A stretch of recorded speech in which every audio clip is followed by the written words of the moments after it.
What's up, what's up? It is Jackie with Bridging the Gap with Thoughts That Matter, and I wanted to come and share a thought with you that matters right now. So, I have been dealing with and have been talking to some of my friends about imposter syndrome, and I want to kind of go over a little bit about what that is and how you can overcome it and what you can do to help recognize it. So, these are some of the things that I struggle with on a day-to-day basis. With some days it's harder to deal with and other days it's not so bad. But especially when I am in a creative budding, a season of growth, I begin to be stimulated with all of the things and the ideas and the situations, and I get really excited about what I could get my hands onto and into and wrapped around. And when I do that, I start getting like too fast, or I start getting overwhelmed with some of the thoughts that can creep in. So this is what some of those thoughts can sound like, and I'm just going to start this podcast off with, sometimes I feel like that about putting out episodes. I mean, there's already probably a podcast about imposter syndrome, but guess what? There isn't a podcast that does it like I do. There isn't an episode that does it like this. Every single thing that you have to offer is special and unique. We are all the same. We are same, but different. That's one of my favorite movie quotes, and I've been using it a lot lately, especially with the collaborations that are happening. So if you are familiar in my inner circle, then you know that we have a lot of stuff going on.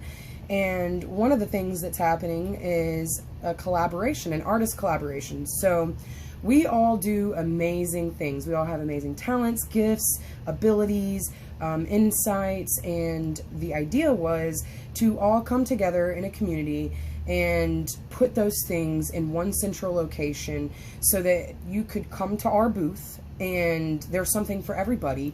Everybody that we are connected with has an opportunity to highlight their wares, their crafts, their goodies, their workmanship, their prides and joys.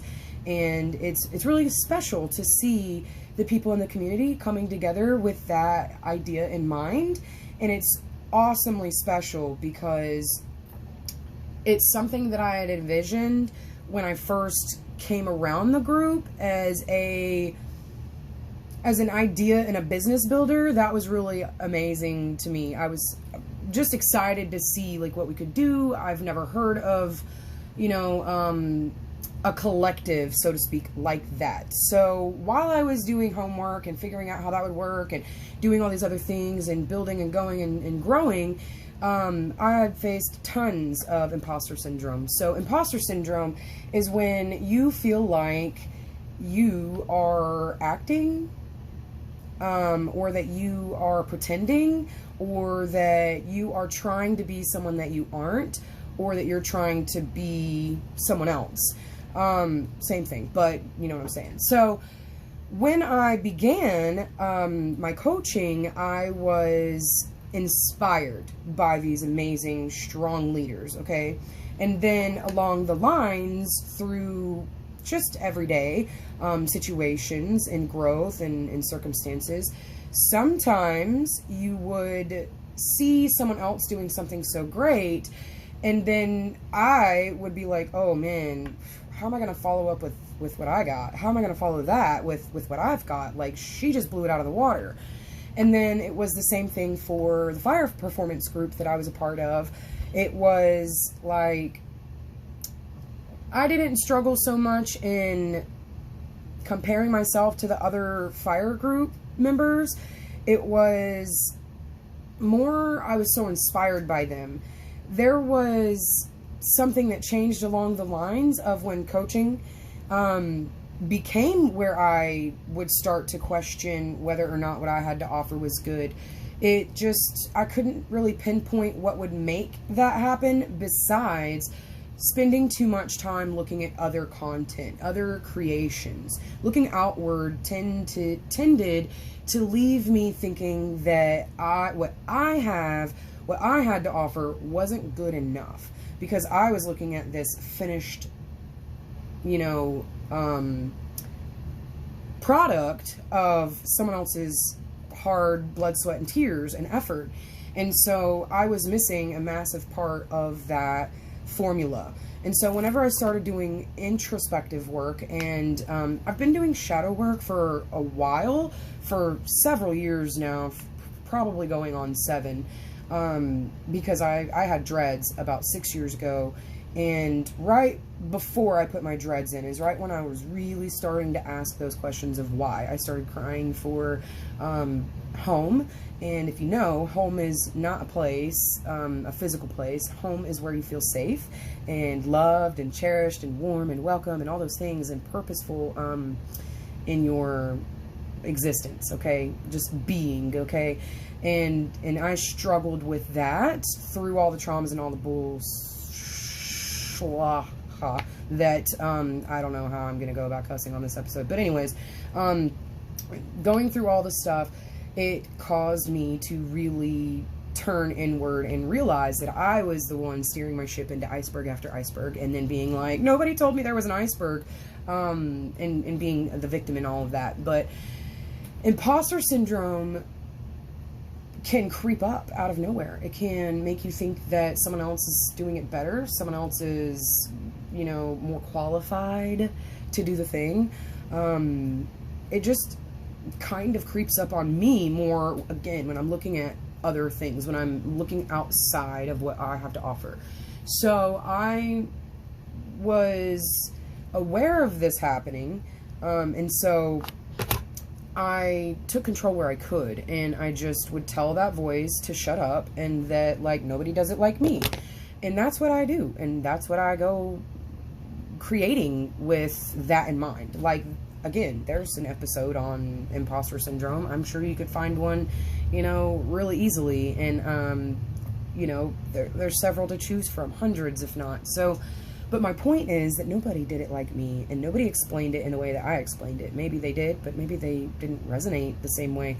So I heard something the other day, and it, you know, with people coming together to learn and to do things, I had heard someone mention, oh, but that's my thing.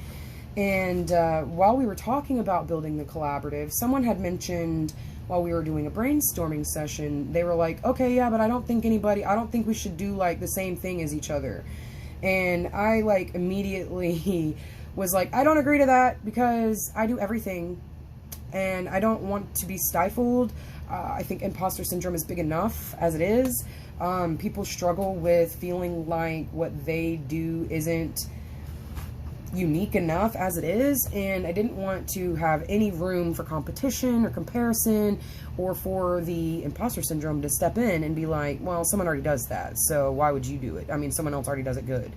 There are no new ideas under the sun. They're all just being passed around. Energy, thoughts are energy, and energy is never created or destroyed. It's just transferred.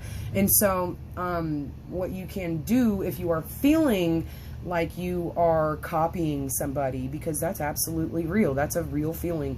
And also you should be introspective about that. While I'm going to touch back on this, but my friend mentioned, you know, that's my thing. I don't want anybody else to do it, or, you know, whatever.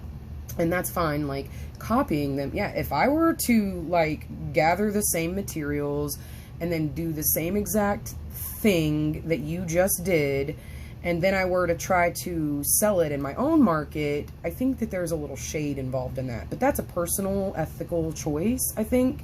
And no choice is right or wrong, but it depends on how you want to carry out your relationships. So I respect the person that said this. And I've had someone share their artist secrets before, and they've made, you know, a simple request, like, please don't replicate and sell this. And that's, you know, respectable.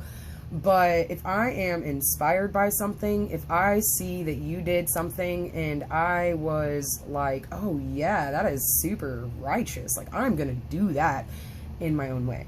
I'm going to give anything that you do would be in your own way. Like, even if you were to copy their exact technique, materials, time, all of the equations, variations to that formula, it would still come out different. It's the same as if me and you were to do the same nutrition plan and eating plan or workout plan, you know, like, we're different people. We have different genetic makeups and different metabolic needs. And that's just something that is, no matter how hard you try to replicate there is an energy signature that would be stuck to that, attached to that. People may be like, oh, is that a, you know, Sarah Johnson piece or whatever?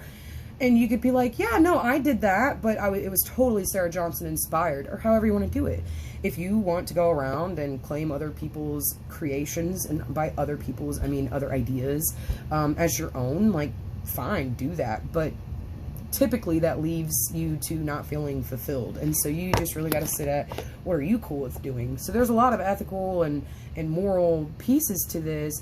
And all of this goes through, again, that introspective questionnaire. Like, why am I doing this? Am I doing this to gain clout? Am I doing this to generate money? And that's fine. You can generate money, baby. Do the thing.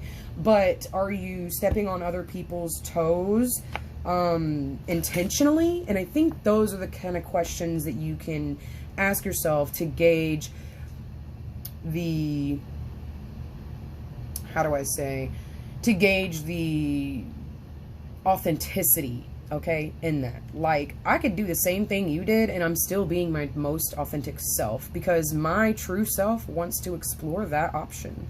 So I'm going to explore that option. The trick comes to being confident in your own skills. I am confident in what I do, that I'm not worried about what isn't for me. What's not mine isn't mine. What's yours isn't mine. And what's mine isn't yours. There are things we share, and there are things that we can collaborate on, and there are things that we can bring our energies and merge our essences together in. But at the end of the day, like, even if I were to speak in a different voice, even if I were to choose this voice, it's still my voice. It doesn't mean that it's someone else's voice. It is coming from my own personal self. And so that's my choice. And it doesn't mean that I'm fake. It means that I'm exploring the depths and range of my own self. Ooh, that was hot. That was so spice. I'm going to say it again. If I choose to use a different voice, I'm not faking it. I am exploring what's within my abilities. I am able to make that voice, therefore it is mine. Do you see what I'm saying? Do you see what I'm saying? So with imposter syndrome comes responsibility. There is an absolute requirement for spiritual alignment in what you do, in what you say, and what you seek. If those things are out of line and out of order, out of alignment, then it's going to feel skeezy, and you're going to feel like a massive cheating copycat that has no business doing what they're doing. Okay? But on the other side of that, when you are practiced, when you are confident, when you are safe to explore yourself, then you become sure of what you're doing. And what I'm doing is I am being. And if I want to do sand art today, and if I want to do bone art tomorrow, if I want to do sand art in the morning and bone art in the evening, that's fine, because those are the essences of my spirit. My spirit is drawn, my spirit is inspired by these other people and energies and ideas and things. If you're not being inspired by like actual places, scenes, you know, I think that there are some massively gorgeous creations in this world, and if you were to just go and travel and be witness to some of these glorious structures, you would be majorly inspired. But the fact is that a lot of us spend time socializing and being with people and being around and being in our communities, and so we tend to be inspired by people and ideas rather than places and beautiful sunsets and gorgeous trees and stuff like that. And though I love to operate from natural inspiration, like natural sources, or like organic sources rather, I'm okay with looking at some of my sisters and their craft and being inspired by it.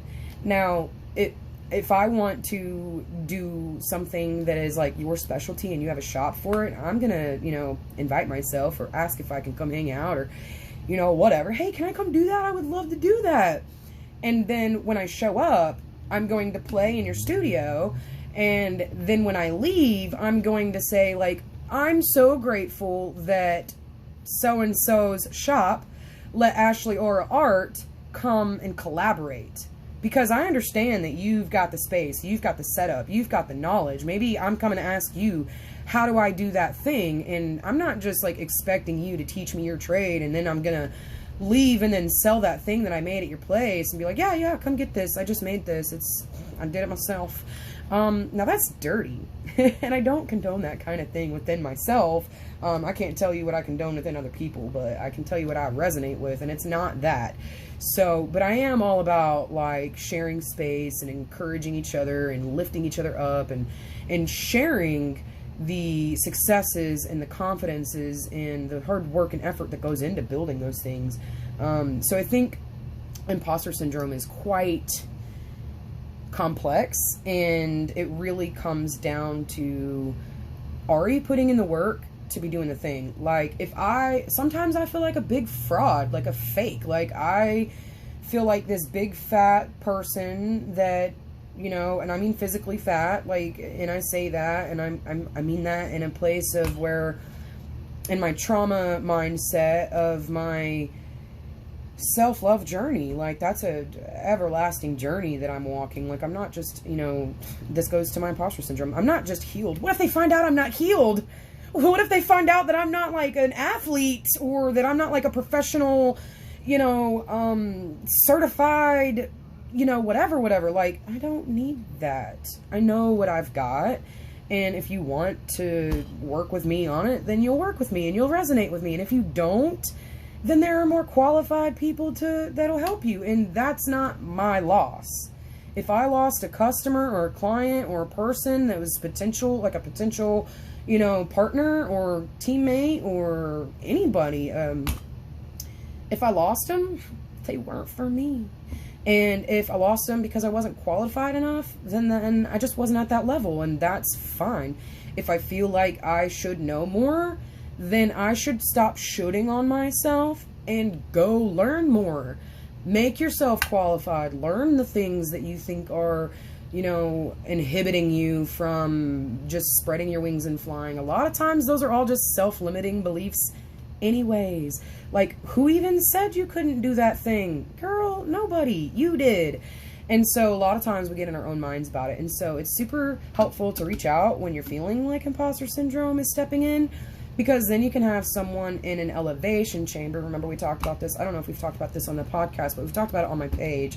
And if you haven't been to my page, you can find me on Facebook, Jacqueline Garza Lang on Facebook. You can also do that at Gmail if you need to like hit me up for a message, or, you know, one-on-one. If you want to consign with our art collective, our collaborative, like, you can do that. There are tons of ways that you can work with me and my people. And you just find me on Facebook, and we can get together. But if you are struggling with imposter syndrome, sit down, do some work, figure out where it's coming from and what kind of I'm gonna have to hold this phone over here. Figure out what kind of things you can do to combat it. Like, is it education that's in your way? Is it not having the right network, you think? Do you think that, like, there's nobody in the world that wants to listen to you? That's just your demographic. You need to work on figuring out a new place to go and talk, because a lot of times if you are not being heard, it's because you're just not talking to the right people. And so there's a lot to be said about imposter syndrome and what it can do. I think that it is something wonderful to explore the why. Why do you feel that way? Where is it coming from? And breaking it down to the best of your ability at this time. And if you're still struggling, like, put that in a folder and docket it for like in a week, and maybe do those 3 or 4 action things that you figured out were in the way of your growth, of you feeling empowered and connected to your purpose. Because that's a lot about what it is. If you don't know that you are special while being just like everybody else, because that's a crazy complex idea to wrap your mind around, you're gonna struggle. Like, we're all, it's same but different. And the sooner you can get your mind wrapped around that, the sooner you can begin to flourish with your ideas that you have been inspired by. And instead of looking at other people as obstacles or reasons as to why you shouldn't, or because it's already done, stop that. Stop doing that to yourself. Don't should on yourself. Go educate yourself. If you don't know how, find out how. Ask for help. These are just some tips that have helped me. And just remember that you have several different voices in your head. Is that just me? No, I feel like you guys would. I feel like you guys understand. You want to listen to the nice voice. And so being able to identify, maybe give, your imposter syndrome voice a name. Maybe you can be like, not today, Dave. Like, I'm doing it anyways. I don't care what you say. When you can separate that thought from your own as one of your own, then you can realize that, like, your true self wants you to blossom. And sometimes that will feel really scary, but that's where your growth happens, is where you challenge yourself. So if it's big and scary and challenging, like, tell me about it. I want to know, because I want to root you on. I want to cheer you on. I want to support you. I want to see what we can do to help accelerate your growth. Like, growth is growth. I'm here for whatever level of growth you are here for. Whatever it is, I'm just not here for stagnicity. Like, if you're stagnant, you gotta get on out of here. Go on, get. If you are in search of support, if you're struggling with imposter syndrome, just reach out and I will hook you up with some good vibrations, some good energy. Because that's all we need sometimes, is a hype person. And sometimes that person does not live within ourselves. So get someone else in there. I love you guys. Make it great. Bridge the gap. Thoughts that matter.